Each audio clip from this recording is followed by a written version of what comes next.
ನಾನು ಇವತ್ತು ಪತ್ರಿಕಾಗೋಷ್ಠಿಯನ್ನು ಕರೆದಂಥ ವಿಚಾರ,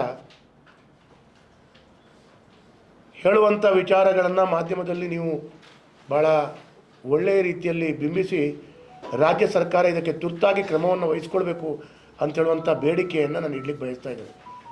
ಜನರಿಗಾಗುವಂಥ ಸಮಸ್ಯೆ, ಈ ಸಮಸ್ಯೆಗಳ ಬಗ್ಗೆ ಕಾಂಗ್ರೆಸ್ ಸರ್ಕಾರದ ವೈಫಲ್ಯಗಳಿಂದ ಗೊಂದಲದ ಗೂಡಾದ ಇಲಾಖೆಗಳು ಅಂತ ಹೇಳುವಂಥದ್ದನ್ನು ನಾನು ಈ ಸಂದರ್ಭದಲ್ಲಿ ಈ ಖಾತಾ ಸಮಸ್ಯೆಯನ್ನು ನಿಮ್ಮ ಮಧ್ಯದಲ್ಲಿ ತರ್ತಾ ಇದ್ದೇನೆ. ಇತ್ತೀಚಿನ ವಿಧಾನಸಭೆಯಲ್ಲಿ ಈ ಖಾತಾ ಮತ್ತು ಈ ಒಂದು ಕಂದಾಯ ಇಲಾಖೆ ಸಮಸ್ಯೆಗಳ ಬಗ್ಗೆ ಅಧಿವೇಶನದಲ್ಲಿ ನಾನು ಮಾನ್ಯ ಸಚಿವರ ಗಮನಕ್ಕೆ ತಂದಿದ್ದೆ. ಸಚಿವರು ಅತಿ ಶೀಘ್ರದಲ್ಲಿ ಅದನ್ನು ಸರಿ ಮಾಡ್ತೇನೆ ಅಂತ ಹೇಳುವಂಥದ್ದನ್ನು ಕೂಡ ಹೇಳಿದರು. ಮತ್ತು ಕೆಲವಾರು ಸರಿ ಮಾಡುವಂಥ ಹಂತದಲ್ಲಿಯೂ ಇಲ್ಲ ಅಂತೇಳುವಂಥ ಒಂದು ವಾತಾವರಣವನ್ನು ಕೂಡ ಅವರು ತೋರಿಸ್ಕೊಟ್ರು. ಒಟ್ಟಾರೆ ರಾಜ್ಯದ ಕಾಂಗ್ರೆಸ್ ಸರ್ಕಾರದ ಆಡಳಿತ ಬಡವರಿಗೆ ಮತ್ತು ಯಾರೆಲ್ಲ ದಿನನಿತ್ಯದ ಜೀವನವನ್ನು ಮಾಡ್ತಾರೆ, ಯಾರೆಲ್ಲ ಸರ್ಕಾರದ ಈ ಒಂದು ವ್ಯವಸ್ಥೆಗಳಿಗೆ ಅವಲಂಬಿತರಾಗಿದ್ದಾರೆ, ಅವರಿಗೆಲ್ಲರಿಗೂ ದಿನನಿತ್ಯ ತೊಂದರೆ ಆಗ್ತಾ ಇದೆ. ನಾನು ಇವತ್ತು ಒಂದು ಮಾತನ್ನು ಹೇಳಬೇಕು. ಕಳೆದ 1 ವರ್ಷದ ಹಿಂದೆ ಮತ್ತು 1 ವರ್ಷದ ನಂತರ ಮತ್ತು ಈಗ ಮತ್ತು ಇನ್ನೂ ಸ್ವಲ್ಪ ದಿವಸಗಳ ನಂತರ ಮಂಗಳೂರಿನಲ್ಲಿ ರಿಜಿಸ್ಟ್ರೇಷನ್ ಎಷ್ಟಾಗ್ತಾ ಇದೆ ನೋಡಿ. ರಾಜ್ಯ ಸರ್ಕಾರದ ಆದಾಯಕ್ಕೆ ಇಷ್ಟು ದೊಡ್ಡ ಪೆಟ್ಟು ಬಿದ್ದರೂ ಕೂಡ, ಹೊಡೆತ ಬಿದ್ದರೂ ಕೂಡ ಅವರು ಈ ರೀತಿಯ ಹೊಸ ಕಾನೂನುಗಳನ್ನು ತಂದು ಜನರಿಗೆ ಹೊಸ ಸಮಸ್ಯೆಯನ್ನು ಮಾಡುವುದಲ್ಲದೆ ಆದಾಯಕ್ಕೆ, ಸರ್ಕಾರಕ್ಕೆ ಬಹಳ ದೊಡ್ಡ ರೀತಿಯ ಹೊಡೆತವನ್ನು ಅವರು ತಂದಂಥ ಆದೇಶದಲ್ಲಿ ಮಾಡ್ತಾ ಇದ್ದಾರೆ. ಇವತ್ತು ರಾಜ್ಯ ಸರ್ಕಾರದ ಕಂದಾಯ ಇಲಾಖೆಯು ಯಾವುದೇ ಪೂರ್ವ ಸಿದ್ಧತೆ ಇಲ್ಲದೆ ದಿನ ಬೆಳಗಾಗಬೇಕಾದ್ರೆ ಆಸ್ತಿ ನೋಂದಾವಣಿಗೆ ಈ ಖಾತಾ ಕಡ್ಡಾಯ ಅಂತೇಳುವಂಥದ್ದನ್ನು ಅವರು ಮಾಡಿದರು, ಅನುಷ್ಠಾನ ಮಾಡಲಿಕ್ಕೆ ಪ್ರಾರಂಭ ಮಾಡಿದರು. ಪ್ರಾರಂಭದ ದಿನದಲ್ಲಿ ಅದರ ಒಟ್ಟು ಪರಿಸ್ಥಿತಿಗಳು ಇಲಾಖೆಯ ಅಧಿಕಾರಿಗಳಿಗೂ, ನಮ್ಮಂಥ ಜನಪ್ರತಿನಿಧಿಗಳಿಗೂ ಅಥವಾ ನೋಂದಾವಣಿ ಮಾಡಿಕೊಳ್ಳುವಂಥ ಬಂಧುಗಳಿಗೂ ಗೊತ್ತಾಗಲಿಲ್ಲ. ಈಗ ಸಾರ್ವಜನಿಕರು ದಿನನಿತ್ಯ ಕಚೇರಿಯಿಂದ ಕಚೇರಿಗೆ ಅಲೆದಾಡುತ್ತಿರುವಂಥ ಪರಿಸ್ಥಿತಿ ಬಂದಿದೆ. ಇದನ್ನು ನಾನು ವಿಧಾನಸೌಧದಲ್ಲಿ ಪ್ರಸ್ತಾಪ ಮಾಡಿದ್ದೇನೆ. ಇನ್ನು ಬರುವ ವಾರ ಪುನರಪಿ ನಾನು ಕಂದಾಯ ಮಂತ್ರಿಗಳಿಗೆ ಹೋಗಿ ಪುನರಪಿ ಅವರೊಂದಿಗೆ 1 to 1 ಭೇಟಿ ಮಾಡಿ ಈ ಸಮಸ್ಯೆಗಳ ಬಗ್ಗೆ ನಾನಿವತ್ತು ಅವರ ಪುನರಪಿ ಅವರಿಗೆ ನಾನು ಚುರುಕು ಮುಟ್ಟಿಸುವ ರೀತಿಯಲ್ಲಿ ಆ ಮಾತನ್ನು ಹೇಳಲಿಕ್ಕೆ ಬಯಸ್ತೇನೆ. ಆದರೆ ನಾನು ಮಂತ್ರಿಗಳಿಗೆ ಒಂದು ಮಾತನ್ನು ಹೇಳಿದೆ. ಸರ್, ಇಡೀ ರಾಜ್ಯದಲ್ಲಿ, ಇಡೀ ದೇಶದಲ್ಲಿ ಸರ್ಕಾರ ನಡೆಸೋರು ಹೇಗೆ ಅಂತ ಹೇಳಿದರೆ, ನಾವು ಸಹಜವಾಗಿ ಒಂದು ಅಂಗಿಯನ್ನು ಹೊಲಿಸ್ತೇವೆ. ಅಂಗಿಯನ್ನು ಹೊಲಿಸಿದಾಗ ಅಂಗಿಗೆ ಬಟನನ್ನು ಹೊಲಿದು ಗುಂಡಿಯನ್ನು ಹೊಲಿದಾದ ನಂತರ ಅಂಗಿಯನ್ನು ಹಾಕ್ಕೊಳ್ತೇವೆ. ಬಟನ್ ಹೊಲಿಯೋ ಮುಂಚೆ ಅಂಗಿ ಹಾಕ್ಕೊಳ್ಳಲ್ಲ. ಸರ್, ನೀವು ಬಟನನ್ನು ಹೊಲಿಯುವ ಮುಂಚೆ ಅಂಗಿ ಹಾಕ್ಕೊಂಡು ಬಿಟ್ಟಿದ್ದೀರಾ, ಏನು ನಿರ್ಣಯ ಸರ್ ನಿಮ್ಮದು ಅಂತ ಕೇಳಿದೆ. ನಾನು ಅಧಿವೇಶನದಲ್ಲಿ ಕೂಡ ಇದನ್ನು ಮಾತಾಡಿದೆ, ಇದೇ ಶಬ್ದ ಇಟ್ಟು ಮಾತಾಡಿದ್ದೇನೆ.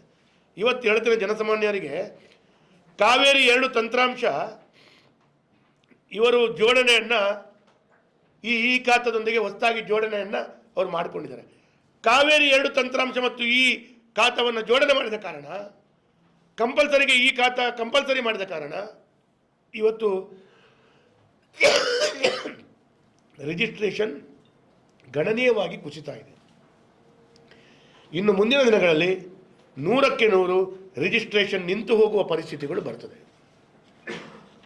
ಅದಕ್ಕಾಗಿ ಆ ಪರಿಸ್ಥಿತಿ ಬರುವ ಮುಂಚೆ ಸರ್ಕಾರ ಎಚ್ಚೆತ್ತುಕೊಳ್ಬೇಕು ಅಂತ ಹೇಳುವಂಥದ್ದು ನಾನಿವತ್ತು ಹೇಳಲಿಕ್ಕೆ ಬಯಸ್ತಾ ಇದ್ದೇನೆ.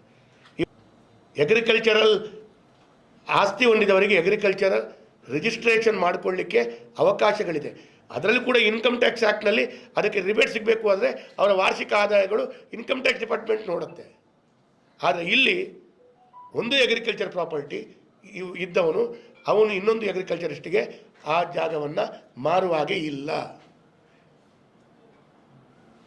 ಬಹಳ ತಾಪತ್ರಯ ಏನು ಅಂತ ಕೇಳಿದರೆ, ಅದರಲ್ಲಿ ಕೂಡ ಭಾಳ ದೊಡ್ಡ ರೀತಿಯ ತಲೆಬಿಸಿ.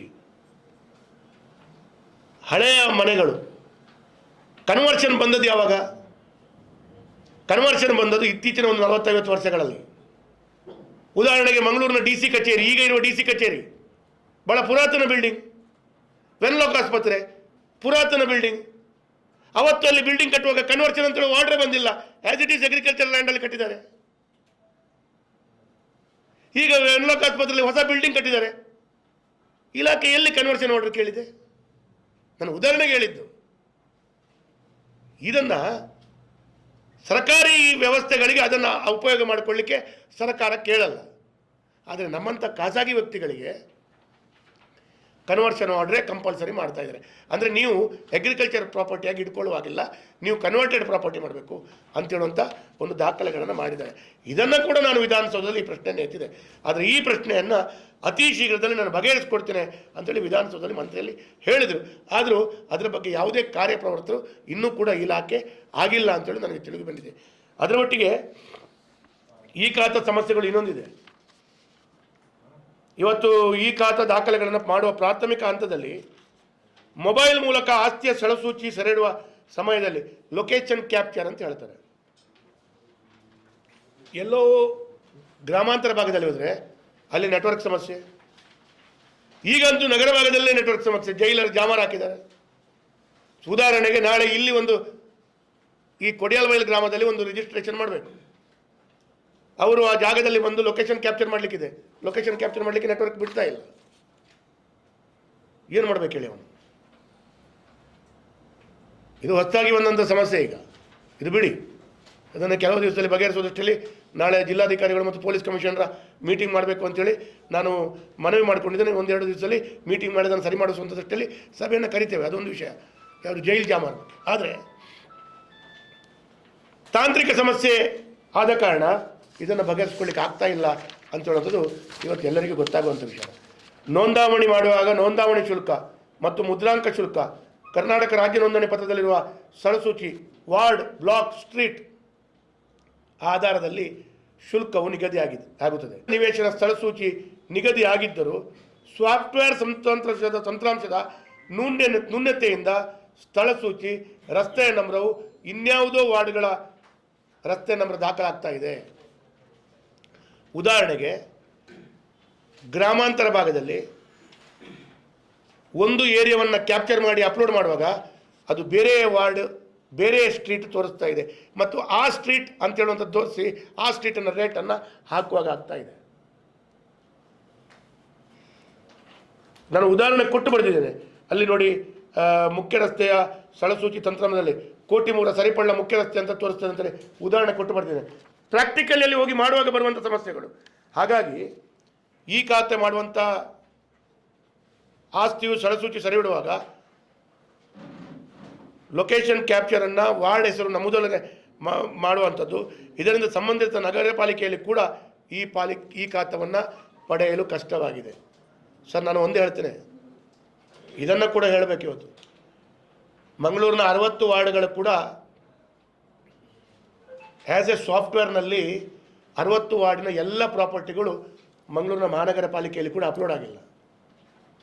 ನೀವು ಈ ಖಾತಾ ಪಡ್ಕೊಳ್ಬೇಕು ಅಂತೇಳಿ ಆದರೆ ಸಾಫ್ಟ್ವೇರಲ್ಲಿ ಅಪ್ಲೋಡ್ ಆಗದೆ ಆ ಜಾಗದ ಈ ಖಾತಾ ಹೇಗೆ ಕೊಡ್ಬೋದು ಮಹಾನಗರ ಪಾಲಿಕೆ? This is second problem. ಅದು ಇನ್ನು ಆಗಬೇಕಷ್ಟೇ. ಅಷ್ಟರ ಒಳಗಡೆ ಇವರು ಕಾವೇರಿ ಮತ್ತು ಈ ತಂತ್ರಾಂಶವನ್ನು ಜೋಡಣೆ ಮಾಡಿಬಿಟ್ರು. ಹಾಗಾಗಿ ಇದರಷ್ಟು ದೊಡ್ಡ ಫುಲಿಶ್ನೆಸ್ ಬೇರೆ ಯಾವುದೇ ಇಲ್ಲ. ಇದು ಟೋಟಲ್ ಆಗಿ ಜನರಿಗೆ ಕಣ್ಣೀರು ತರಿಸುವಂಥ ಒಂದು ಆದೇಶ. ಈ ಖಾತಾ ಮತ್ತು ಕಾವೇರಿ 2 ತಂತ್ರಾಂಶ ಜೋಡಣೆ ಮಾಡಿದ್ದು, ಅದು ಮಾಡೋದಾದರೆ ಈ ಎಲ್ಲ ವ್ಯವಸ್ಥೆಗಳನ್ನು ಸರಿಪಡಿಸ್ಕೊಂಡು ಮಾಡಬೇಕಿತ್ತು. ಹಾಗಾಗಿ ಇದರಿಂದ ಬಳಲುತ್ತಿರುವ ಜನರು, ಕಷ್ಟಪಡುತ್ತಿರುವಂಥ ಜನರು, ಇದರಿಂದ ರಿಜಿಸ್ಟ್ರೇಷನ್ ನಿಂತು ಆದಾಯಕ್ಕೆ ತೊಂದರೆ ಆದಾಗ ಇದಕ್ಕೆಲ್ಲ ಕರ್ನಾಟಕದ ರಾಜ್ಯ ಸರ್ಕಾರವೇ ನೇರವಾಗಿ ಹೊಣೆ ಆಗ್ತದೆ ಅಂತ ಹೇಳಲಿಕ್ಕೆ ಬಯಸ್ತಾ ಇದ್ದೇನೆ. ಅದರ ಮಧ್ಯದಲ್ಲಿ ಮೂಡದ ಇವತ್ತು ನಾಳೆ ನೋಡಿ ದುಃಖ ಆಗುತ್ತೆ. ಇದನ್ನು ಯಾವ ರೀತಿಯಲ್ಲಿ ಸರಿಪಡಿಸೋದು ರಾಜ್ಯ ಸರ್ಕಾರದ ಗಮನ ತಂದರು. ಮೊನ್ನೆ UD ಮಿನಿಸ್ಟರ್ ಗಮನ ತಂದಿದ್ದೇನೆ ನಾನು ಇದನ್ನು. ಇಲ್ಲಪ್ಪ ಮಾತ್ರ ಸರಿ ಮಾಡ್ತೇನೆ ಅಂತ ಹೇಳ್ತಾರೆ. ಮತ್ತೇನು ಮಾಡಬೇಕು ಹೇಳಿ? ನಿಮ್ಗೆ ನೆನಪಿದೆ, ಆಡಳಿತ ಪಕ್ಷದ ಶಾಸಕರೇ ಹೋಗಿ ಅಲ್ಲಿ ಗಲಾಟೆ ಮಾಡಿದ್ದು, ಪುತ್ತೂರಿನ ಶಾಸಕರು ಅಶೋಕ್ ರೈಗೌಡ. ನೆನಪಿಸ್ಕೊಡ್ತೇನೆ ನಾನು. ಈ ರೀತಿ ಅವ್ಯವಸ್ಥೆಗಳಿಂದ ಕೂಡಿದೆ. ಹಾಗಾಗಿ ಇದು ನಮ್ಮ ಮಂಗಳೂರಿನ ದೌರ್ಭಾಗ್ಯ ಅಂತ ಹೇಳುವಂಥದ್ದು ಹೇಳಲಿಕ್ಕೆ ಬಯಸ್ತಾ ಇದ್ದಾರೆ. ಅದರ ಒಟ್ಟಿಗೆ ಸ್ಮಾರ್ಟ್ ಮೀಟರ್ ಟೆಂಡರ್ನಲ್ಲಿ ಹಗರಣ, ಅಳವಡಿಕೆಯಲ್ಲಿ ಗೋಲ್ಮಾಲ್. ಇದನ್ನು ನಾನು ವಾಪಸ್ ಹೇಳಬೇಕಾಗಿಲ್ಲ. ಪತ್ರಿಕೆಯಲ್ಲಿ ಟಿ ವಿಯಲ್ಲಿ ಎಲ್ಲವೂ ಸ್ಟೋರಿ ರೀತಿ ಬರ್ತಾ ಉಂಟು, ವಾಪಸ್ ಹೇಳಬೇಕಾಗಿಲ್ಲ. ಆದರೆ ಸಿಂಗಲ್ ಫೀಸ್ ಮೀಟರ್ ಹಳೆಯ ರೇಟ್ 950 ರೂಪಾಯಿ, ಸ್ಮಾರ್ಟ್ ಮೀಟರ್ ಹೊಸ ರೇಟ್ 4998. ಸಿಂಗಲ್ ಫೇಸ್ ಮೀಟರ್ 2 ಹಳೆಯ ದರ 2400, ಈಗ 9000 ರೂಪಾಯಿ sir. 3 phase meter 2500, smart meter ಈಗ ಹೊಸ ದರ, ಕಾಂಗ್ರೆಸ್ ಸರ್ಕಾರ ಕೊಟ್ಟಂಥ ದರ. ಸ್ಮಾರ್ಟ್ ಮೀಟರ್ ಹೊಸ ದರ ಅಂದರೆ ಕಾಂಗ್ರೆಸ್ ಸರ್ಕಾರ ಕೊಟ್ಟಂಥ ಈಗ ಆದೇಶದ ದರ 28,000 ರೂಪಾಯಿ. 2500 ಎಲ್ಲಿ, 28,000 ಎಲ್ಲಿ ಸರ್? ಈ ಹಣಗಳೆಲ್ಲ ಎಲ್ಲಿಗೆ ಹೋಗ್ತವೆ ಸರ್? ಸರ್ ನೀವು ಕಂಪನಿಯನ್ನು ನಿಗದಿ ಮಾಡಿ ಇವನ ಹತ್ರನೇ ಕ್ರಯ ಮಾಡಬೇಕು ಸರ್. ಒಳ್ಳೆಯದಾಗಿದೆ ಸರ್. ನಿಮ್ಮ ಮನೆಗೆ ಯಾವ ಫ್ರಿಡ್ಜ್ ತಗೊಳ್ಬೇಕು, ಯಾವ ಟಿ ವಿ ತಗೊಳ್ಬೇಕು, ನಿಮ್ಮ ಮನೆಗೆ ನೀವು ಯಾವ ಡಾಕ್ಟರ್ ಹತ್ರ ಹೋಗಬೇಕು, ನಾನು ಸರ್ಕಾರ ನಿಗದಿ ಮಾಡಿ ಅವ್ರ ಹತ್ರನೇ ಹೋಗ್ಬೇಕು ಅಂತೇಳಿ ಕೊಡುವಂಥದ್ದು ಯಾವ ನ್ಯಾಯ ಸರ್? ಯಾಕೆ ಆ ಸಪ್ಲೈಯರ್, ಮೀಟರ್ ಸಪ್ಲೈಯರ್ ಹತ್ರ ಮಾತ್ರ ಮೀಟರ್ ಹಾಕಿಕೊಂಡ್ರೆ ಕರೆಂಟ್ ಸರಿಯಾಗಿ ಪಾಸ್ ಆಗುತ್ತಾ? 15,000 ಕೋಟಿ ಭ್ರಷ್ಟಾಚಾರ ವಿಧಾನಸೌಧದಲ್ಲಿ ಆ ವಿರೋಧ ಪಕ್ಷದ ನಾಯಕರಿಂದ ಹಿಡಿದು ಮಾಜಿ ಉಪಮುಖ್ಯಮಂತ್ರಿಗಳಾದಂಥ ಅಶ್ವಥ್ ನಾರಾಯಣರಿಂದ ಹಿಡಿದು ಎಲ್ಲರೂ, ಸುನಿಲ್ ಕುಮಾರ್ ಅವರು ಎಲ್ಲರೂ ಇದರ ಬಗ್ಗೆ ವರದಿ ಮಾಡಿದ್ದಾರೆ. ಎದುರುಗಡೆ ಈ ರೀತಿ ಕಳ್ಳತನ ಮಾಡಿಕೊಂಡು ಡೋಂಗಿ ಮಾಡಿ ಹಣ ಮಾಡಿದ್ದಾರೆ ಅಂತೇಳಿ ಆದರೆ ಮತ್ತೆ ಏನು ಮಾಡಬೇಕು ಹೇಳಿ? ಅದಾಯಿತು. ಅದರೊಟ್ಟಿಗೆ ಇನ್ನೊಂದು ನೋಡಿ ಭ್ರಷ್ಟಾಚಾರ.